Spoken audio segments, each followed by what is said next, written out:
This is 7 National News, and in our top story.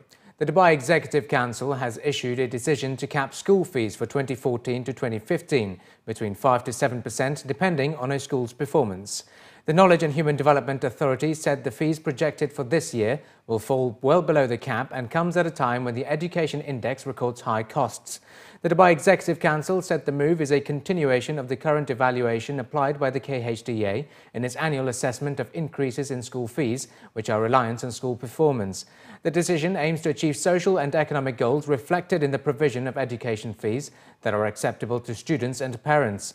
The decision also aims at capping unjustified increases in school fees and looks to provide competitive rates of profitability in the education sector to ensure the sustainability of the current private schools.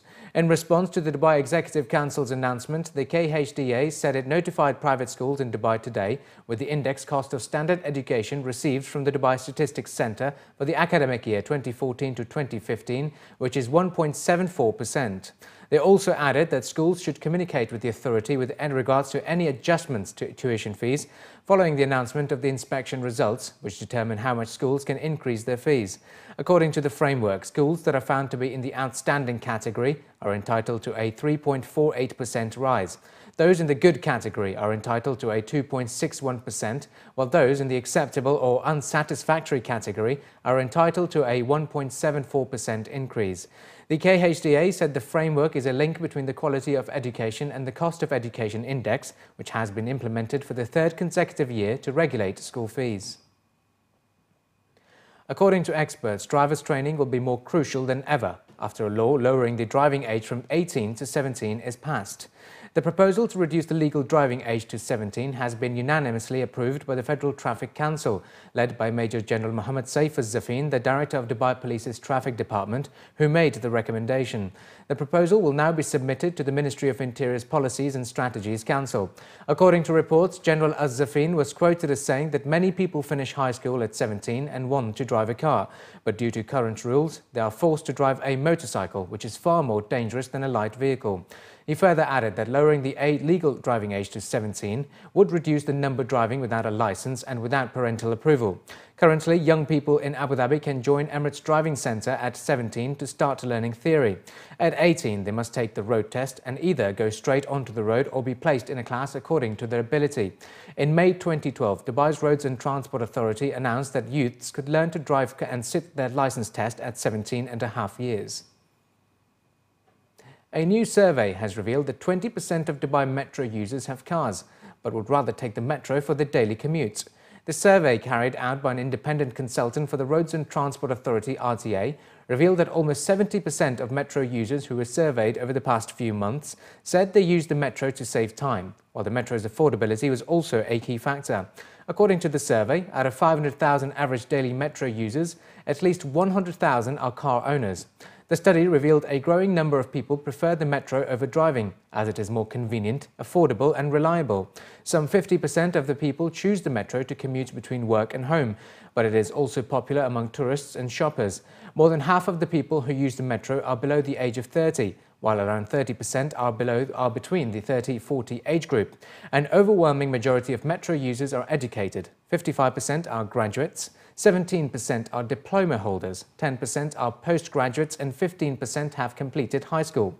However, the majority of metro users belong to the low-income category, with 60% of them earning below 5,000 dirhams per month.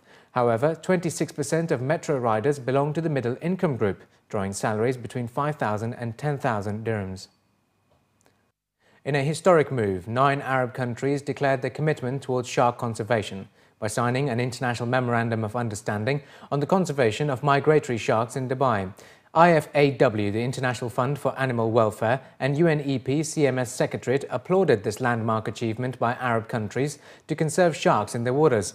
The UAE, Comoros, Egypt, Jordan, Libya, Mauritania, Sudan, Syria and Yemen are the first Arab countries to sign the MOU, joining 27 existing signatories.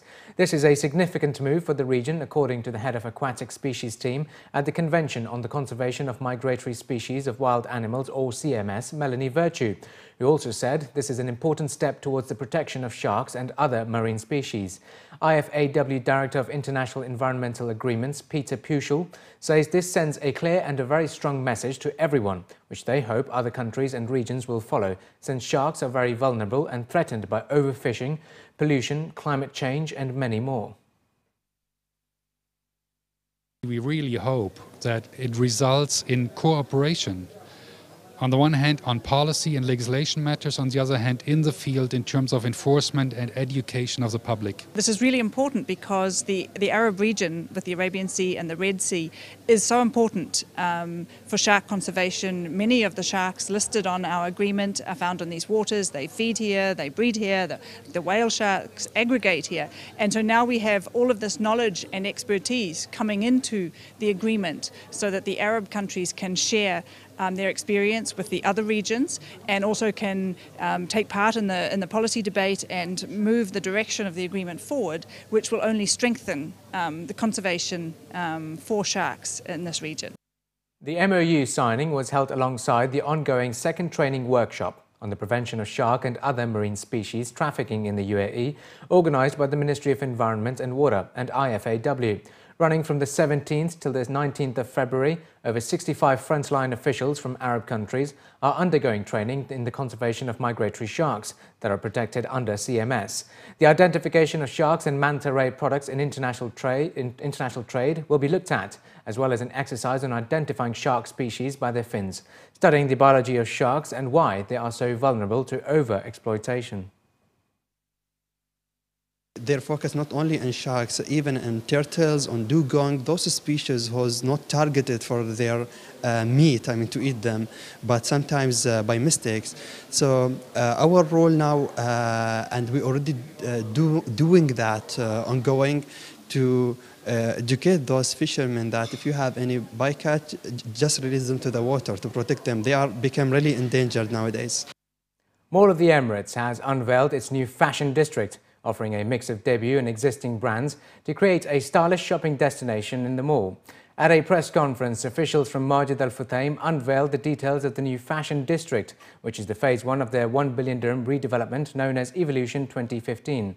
Located on the first floor of the mall's eastern wing and close to Home Centre, more than 30 outlets have found a new home in the 5,000 square metres fashion district.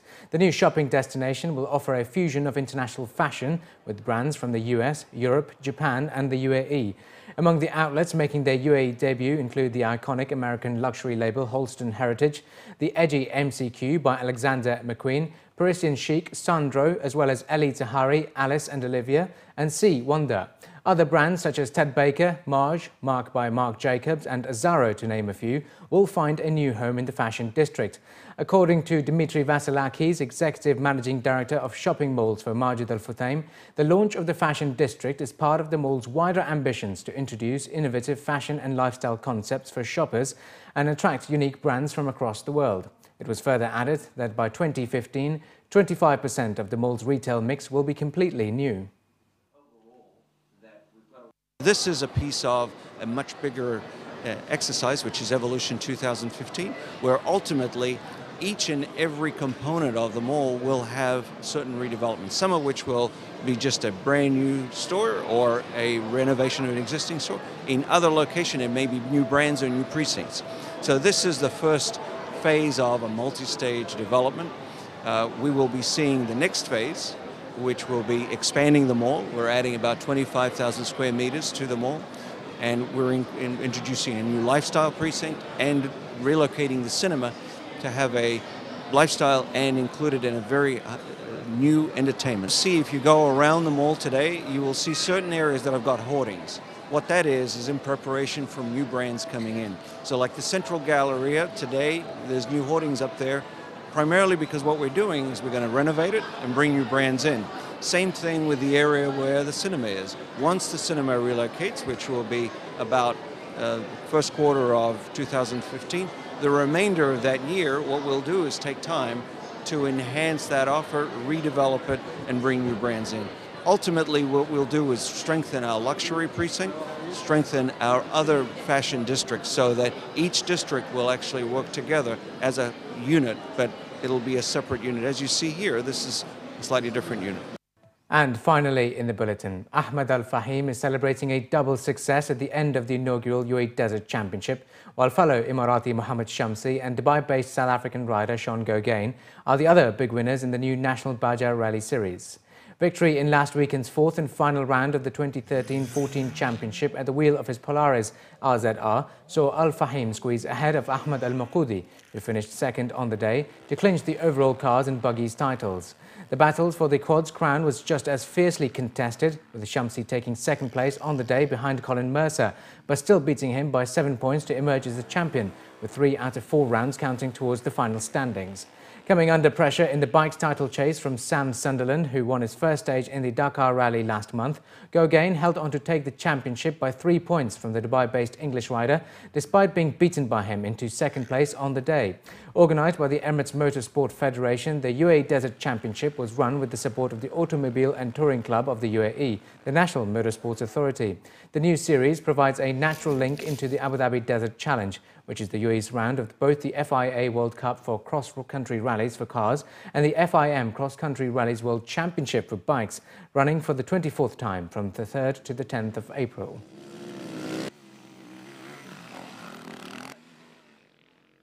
The season started in 2013. We brought back the championship after 5 years of not having it. I'm very happy with the quality and the quantity. We have over 85. Last event we had over 95 riders and drivers. So when we look at the championship, what we did is we mixed everything together. So it's a miniature of the Desert Challenge in Abu Dhabi, which we have the bikes, the quads, the buggies, and the cars all together.